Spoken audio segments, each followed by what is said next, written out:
Assalamualaikum warahmatullahi wabarakatuh. Perkenalkan nama saya Shalwa Mutia Fadila dengan NPM 333425036. Saya dari Prodi Teknik Metalurgi. Pada kesempatan kali ini saya akan mempresentasikan untuk tugas UTS pengantar manajemen industri. Langsung saja, itu ada Porter's Five Force, yaitu 5 kekuatan Porter untuk model analisis industri yang dikembangkan oleh Michael E. Porter pada tahun 1979. Tujuannya adalah untuk memahami tingkat persaingan dalam suatu industri dan menentukan seberapa menarik atau menguntungkan industri tersebut bagi perusahaan. Analisis 5 kekuatan Porter adalah alat penting untuk memahami dinamika persaingan dalam suatu industri. Maka dari itu, daya saing dan profitabilitas industri dipengaruhi oleh 5 kekuatan eksternal berikut. Itu yang pertama ada ancaman pendatang baru, threats of new entrants. Untuk menilai seberapa mudah atau sulit bagi perusahaan baru masuk ke industri. Jika mudah masuk, hambatannya berarti rendah, maka persaingan meningkat dan keuntungannya akan menurun. Yang kedua itu ada ancaman produk pengganti, threat of substitutes, produk lain yang bisa menggantikan fungsi produk utama. Semakin banyak produk pengganti, maka semakin rendah daya tarik industrinya. Yang ketiga itu ada kekuatan tawar pembeli, bargaining power of buyers. Itu untuk menunjukkan kemampuan pelanggan untuk menekan harga atau menuntut kualitas lebih tinggi. Pembelinya kuat, sama dengan keuntungan perusahaannya itu akan menurun. Yang keempat itu ada kekuatan tawar pemasok atau bargaining power of suppliers. Pemasok yang kuat bisa menaikkan harga bahan baku atau menurunkan kualitas input. Semakin sedikit pemasok, maka semakin kuat posisinya. Yang terakhir itu ada persaingan antar pesaing dalam industri atau rivalry among existing competitors. Itu untuk menunjukkan tingkat persaingan antar perusahaan yang sudah ada. Jika persaingan tinggi, harga perang, inovasi cepat, maka profitnya juga tertekan. Selanjutnya, saya mengambil analisis dari PT Semindo Gemilang atau CMNT yang ada di kampung saya. PT Semindo Gemilang Tbk adalah perusahaan produsen semen premium di Indonesia yang didirikan pada tahun 2011. Perusahaan ini memproduksi semen dengan merek Semen Merah Putih dan memiliki pabrik terintegrasi di Bayah, Lebak, Banten, serta pabrik grinding di beberapa wilayah di Indonesia. Selain di Indonesia, perusahaan juga memiliki afiliasi di Vietnam dan berencana untuk memperluas jaringannya ke negara lain. Nah, langsung saja ke analisisnya, yaitu ada yang pertama, ancaman pendatang baru, threats of new entrants. Jadi di PT Semino Gemilang itu modal investasinya tinggi, izin lingkungannya, dan skala produksinya besar menjadi hambatan masuk. CMNT memiliki pabrik terintegrasi dan jaringan distribusi luas di 17 provinsi, termasuk di Provinsi Banten. Ancaman pendatang baru rendah hingga sedang. Yang kedua itu ada ancaman produk pengganti, threats of substitutes. Substitusi semen sulit karena merupakan bahan utama dari konstruksi. Potensi pengganti muncul dari material ramah lingkungan dan beton inovatif. Ancaman produk pengganti rendah hingga sedang. Yang ketiga itu ada kekuatan tawar pembeli atau bargaining power of buyers. Jadi banyaknya produsen semen meningkatkan daya tawar pembeli. CMNT menahan tekanan ini dengan produk premium dan kualitasnya yang tinggi. Kekuatan tawar pembeli sedang hingga tinggi. Kekuatan tawar yang keempat ada kekuatan tawar pemasok atau bargaining power of suppliers. Ketergantungan terhadap bahan baku dan energi tetap tinggi, namun CMNT mengendalikan rantai pasok lewat tambang dan pelabuhan sendiri. Eh, jadi lebih efisien. Kekuatan tawar pemasoknya itu sedang. Dan yang terakhir itu ada persaingan antar pesaing dalam industri. Rivalry among existing competitors. Industri semen Indonesia sangat kompetitif dengan banyaknya pemain besar. CMNT unggul dalam efisiensi logistik, kualitas produk, dan inovasi hijau. Tingkat persaingan antar pesaingnya tinggi.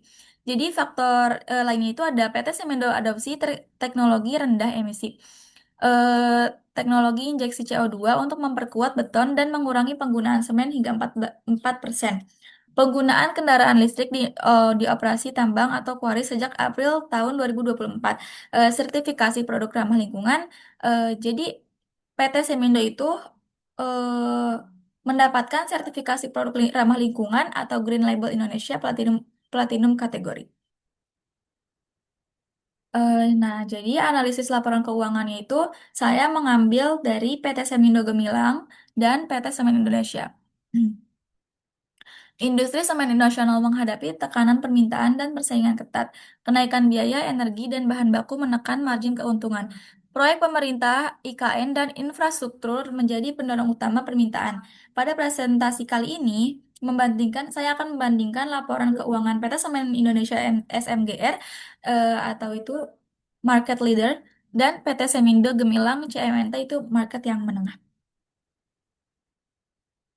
Jadi profil perusahaan Semindo Gemilang tuh, jadi PT Semindo Gemilang didirikan pada tahun 2011, bergerak di bidang produksi dan distribusi semen, memiliki pabrik utama di Bayah, Banten, merek utamanya itu semen merah putih. Fokus ke ekspansi ke pasar domestik dan internasional. Yang kedua itu ada Semen Indonesia itu SMGR, didirikan pada tahun 1997, sebelumnya itu namanya itu Semen Gresik. BUMN terbesar di industri semen Indonesia, mengelola beberapa anak perusahaan seperti Semen Padang, Semen Sonasa, dan Tanglong Cement di Vietnam. Merek utamanya itu ada Semen Gresik, Semen Padang, dan Dynamix. Nah, ini adalah income statement dari PT Semendo Gemilang. Jadi, pada tahun 2024 pendapatannya itu 8,86 triliun, namun turun 7,3% dari 2023. Laba kotornya itu 1,75 triliun, margin kotornya 19,1%. EBITDA-nya itu 476,6 miliar, tekanan efisiensi. Laba bersih rugi itu 716,3 miliar, margin bersihnya itu kurang dari 8%. ROE-nya itu kurang dari 22,7% atau profitabilitasnya itu negatif. Jadi, CMNT mengalami kerugian bersih dan penurunan pendapatan signifikan. Nah, jadi selanjutnya itu ada balance sheet dari PT Semindo Gemilang, yaitu total asetnya itu 17,10 triliun, relatifnya tuh stabil. Utang jangka pendeknya itu 8,79 triliun, itu tinggi ya. Terus utang jangka panjangnya itu 5,16 triliun, leverage besar. Total ekuitasnya itu 3,15 triliun, itu rendah. Debt to equity ratio-nya itu lebih dari 290%. Jadi resiko finansialnya tuh tinggi. Struktur modal sangat padat utang, solvabilitasnya itu rendah. Nah, selanjutnya itu ada income statement dari PT Semen Indonesia atau SMGR. Jadi pendapatan dari pada tahun 2024 itu 36,19 triliun, namun turun 6,4% dari 2023. Laba kotornya itu 7,93 triliun, margin kotornya 21,8%. EBITDA-nya itu 5,62 triliun, masih kuat. Tidak seperti PT Semindo Gemilang. Laba bersih 7,19,8 miliar, marginnya bersih 2%. ROE-nya itu 1,5%, turun signifikan. SMGR masih mencetak laba meskipun marginnya itu turun drastis. Nah, selanjutnya itu ada balance sheet pada PT Semen Indonesia atau SMGR. Itu total asetnya itu mencapai 76,99 triliun, itu sangat besar ya. Utang jangka pendeknya itu 12,94 triliun, itu terkendali. Utang jangka panjangnya 13,60 13,69 triliun, proporsional. Total ekuitasnya 40,30 triliun, kuat. Debt to equity ratio-nya 0,55 atau 55%, moderat dan sehat. Struktur keuangan stabil dengan kapasitas ekspansi. Nah, jadi perbandingan laporan keuangan antara PT Simindo Gemilang dan PT Semen Indonesia adalah: secara keseluruhan, PT Semen Indonesia atau SMGR menunjukkan kinerja keuangan yang jauh lebih akurat dibandingkan PT Semindo Gemilang. Dari sisi pendapatan, SMGR mencatat penjualan sebesar 36,19 triliun pada tahun 2024, atau sekitar 4 kali lebih besar dibandingkan PT Semindo Gemilang yang hanya mencapai Rp 8,86 triliun. Hal ini mencerminkan skala operasi SMGR yang jauh lebih luas, baik di pasar domestik maupun regional Asia Tenggara. Dari sisi profitabilitas, SMGR masih mampu mencetak laba bersih sebesar 719,8 miliar. Meskipun margin keuntungannya menurun menjadi sekitar 2%. Sebaliknya, CMNT mencatat kerugian besar sebesar 716,3 miliar dengan margin negatifnya itu kurang dari 8%, sehingga menandakan tekanan besar pada struktur biaya dan efisiensi operasional perusahaan. Struktur neraca juga menunjukkan perbedaan yang signifikan. SMGR memiliki total aset sebesar 76,99 triliun dan ekuitas kuat sebesar 48,3 triliun dengan rasio utang terhadap ekuitas DRR hanya sekitar 55% yang tergolong sehat dan konservatif. Sementara itu, CMNT memiliki aset 17,1 triliun dengan ekuitas hanya 3,15 triliun menghasilkan DR di atas 290 yang menandakan ketergantungan tinggi terhadap pembiayaan utang serta resiko finansial yang besar. Dari hasil perbandingan ini dapat disimpulkan bahwa SMGR unggul dalam skala bisnis, stabilitas keuangan, dan efisiensi operasional. Sementara CMNT menghadapi tantangan serius dalam menjaga profitabilitas dan struktur keuangannya. SMGR masih memiliki ruang untuk ekspansi dan inovasi, sedangkan CMNT perlu fokus pada restrukturisasi keuangan dan efisiensi biaya produk agar dapat bersaing secara berkelanjutan dan di industri semen yang sangat kompetitif. Nah, ini adalah laporan keuangan asli dari PT Semindo Gemilang dan PT Semen Indonesia. Bisa dilihat di sini.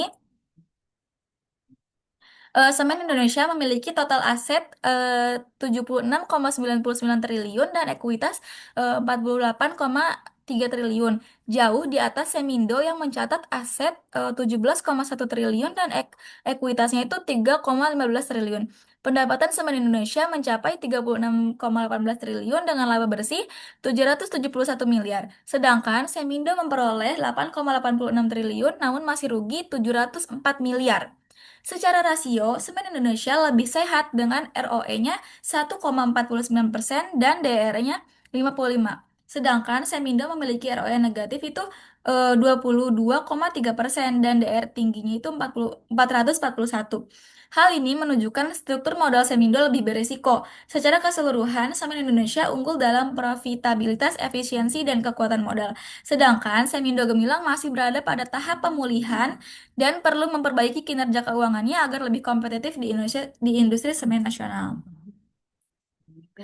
Oke, baik, itu adalah presentasi dari saya. Mohon maaf apabila ada kesalahan. Terima kasih. Wassalamualaikum warahmatullahi wabarakatuh.